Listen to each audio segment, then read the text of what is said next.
اجارهنامه که رسمی نیست، کد رهگیری هم که نداره. نمیتونم تو اظهارنامه بیارمش دیگه. اجارهنامه هم غیر رسمیه، ولی مشکلی نداره. با همین اجارهنامه هم میتونم به ممایز اثبات کنم که هزینه‌مو قبول کنه. خانم بدبخت شدیم. این فاکتوری که خرید کردیم فصل پیش رفته تو بلک لیست. الان هم باید ارزش افزوده بدیم، هم مالیاتشو. رفته تو بلک لیست، ولی با توجه به اسناد مدارک موجود میتونیم بریم تو هیئت حل اختلافی کامل دفاع کنیم. ای بابا امسال مالیاتت زیاد اومد. آره بابا، پای مالیاتیم بالاه، هر سالم داره بیشتر میشه. هیچ کاریش هم نمیدونم بکنم. حالا با این مالیات زیادت میخوای چیکار کنی؟ هیچ، یه 2 سال که برم اعتراض، رأیش هم که بگیرم خودش درست میشه. هزینه پیک و حمل و ملزومات همش غیر رسمیه. معلومه داره مالیات برگشت میزنه.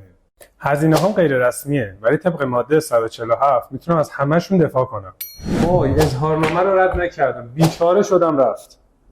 اظهارنامه رد نکردم؟